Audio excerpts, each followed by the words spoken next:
Agora vamos ver como nós devemos encher-nos do azeite do Espírito Santo. Como ter azeite em reserva quando chegar a hora de maior escuridão do mundo. Vamos ler 2 Reis, capítulo 4, do versículo 1 ao 7. Meu marido, teu servo, morreu, e tu sabes que ele temia o Senhor. E veio o credor para levar os meus 2 filhos para serem servos.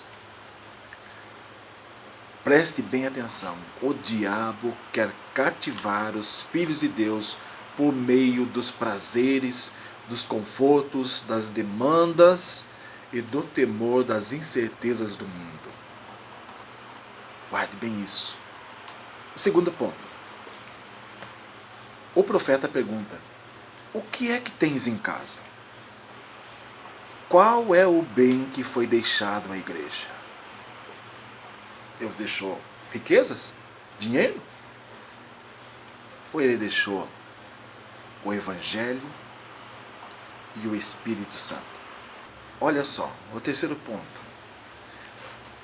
Ela diz ao profeta: tua serva não tem nada em casa senão uma botija de azeite. A igreja não possui nenhum bem neste mundo, senão o Espírito Santo, o Espírito de verdade, que o mundo não pode receber, porque não o vê nem o conhece. Ele nos ensinará todas as coisas e nos guiará em toda a verdade. Ele é o azeite, o combustível que possibilitará que as nossas lâmpadas, o Evangelho, as Escrituras, não se apaguem, mas permaneçam acesas diante das trevas do mundo. Quarto ponto. O profeta Eliseu lhe diz: vai, pede emprestadas de todos os teus vizinhos, vasilhas vazias, não poucas. O que quer dizer isso? Evangelize, dê bom testemunho, seja um exemplo de Cristo para o mundo, principalmente para os seus vizinhos, para os seus amigos, para os seus colegas de trabalho. Quinto ponto, o profeta diz: fecha a tua porta sobre ti e sobre teus filhos. Eis um ponto importante e crucial para que nós enchamos do Espírito Santo de Deus, para que não entristeçamos o Espírito Santo de Deus e possamos nos encher dele. Fecha a porta sobre ti e sobre teus filhos. Fecha a porta da tua casa para a soberba da vida e para os modismos do mundo. Fecha a porta da tua casa para a concupiscência da carne, são os desejos desenfreados da carne e dos olhos. Fecha a tua porta para a pornografia. Meus irmãos, a pornografia está em todo lugar. Você sai na rua, você vê a pornografia em todos os lugares. Fecha a tua porta para isso. Desvia teu olhar para não contemplar a iniquidade. Não contemple a iniquidade do mundo. Porque se você ficar flertando com o pecado, fatalmente você vai conceber do pecado. Fecha-te para as doutrinas de demônios e para os falsos profetas. Fecha tuas portas para os políticos e para os justiceiros sociais. Por incrível que pareça, essa doutrina satânica está entrando no meio do povo de Deus. Fecha a tua porta para o politicamente correto. Fecha o teu coração para o espírito do anticristo e para a avareza e idolatria. Sexto ponto. Deita o azeite em todas aquelas vasilhas emprestadas e põe à parte a que estiver cheia. Evangelize os que estão perto de você, tantos quantos você puder. E os de longe, se possível. Hoje temos a internet. É fácil você evangelizar muitas pessoas que estão longe de você. WhatsApp e outras coisas. Não fale outra coisa senão a palavra de Deus. Se você for fazer vídeos, faça vídeos da palavra de Deus.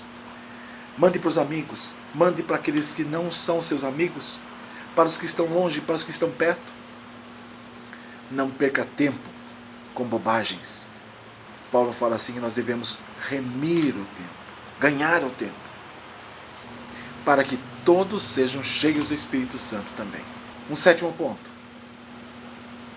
Ela obedece ao que o profeta falou. Ela partiu, pois, fechou a porta sobre si e sobre seus filhos. E os seus filhos lhe traziam as vasilhas e ela os enchia.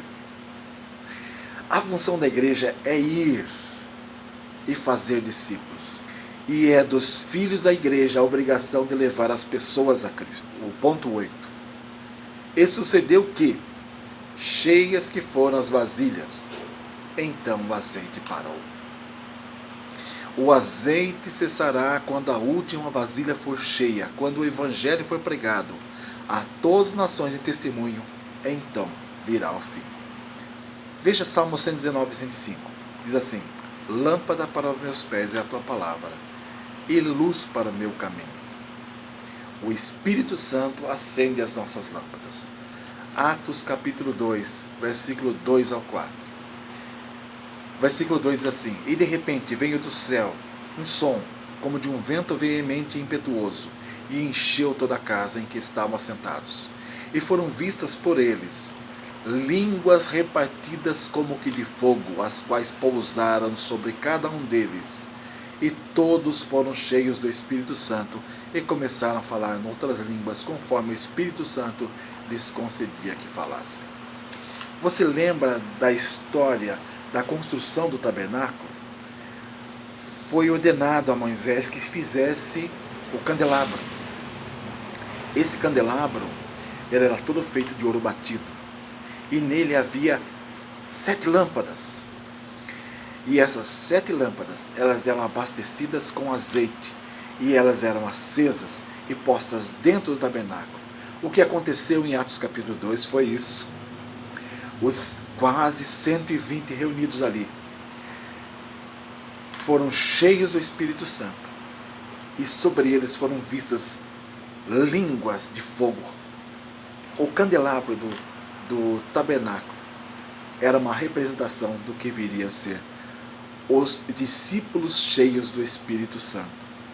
O Espírito Santo é quem proporciona a luz do entendimento da palavra de Deus. Em João 16, do versículo 8 ao 14, está escrito: e quando ele vier, ou seja, o Consolador, convencerá o mundo do pecado e da justiça e do juízo. Do pecado, porque não crê em mim. Da justiça, porque eu vou para meu Pai e não me verei mais. E porque Cristo padeceria por nós, e a justiça de Deus se cumpre em Jesus Cristo. E do juízo, porque o príncipe deste mundo já está julgado. Ainda tenho muito que vos dizer, mas vós não podeis suportar agora. Eles precisavam do quê? De um revestimento do poder para poder ter a revelação daquilo que Cristo precisava ainda dizer para eles. Mas ainda eles não estavam aptos para isso. Mas quando vier aquele Espírito de verdade, ele vos guiará em toda a verdade. O Espírito Santo não guia em meias verdades, mas em toda a verdade. Porque não falará de si mesmo, mas dirá tudo o que tiver ouvido e vos anunciará o que há de vir. Ele me glorificará, porque há de receber do que é meu e vou-lo há de anunciar. Ninguém pelo Espírito Santo diz que Jesus é anátema. Não, ele glorifica Cristo. Pessoas que dizem ter o Espírito Santo estão contrariando as Escrituras, pregando um outro evangelho. Essas pessoas não têm o Espírito Santo, são mentirosos. Eles têm o espírito do mundo neles, o espírito do anticristo. O Espírito Santo é dado a todos aqueles que pedirem ao Pai. Eu vi um certo pregador famoso aí dizer assim que não temos que pedir o Espírito Santo. Não temos mais que pedir. Que isso não é bíblico. Bom, acho que ele precisa conhecer a Escritura então.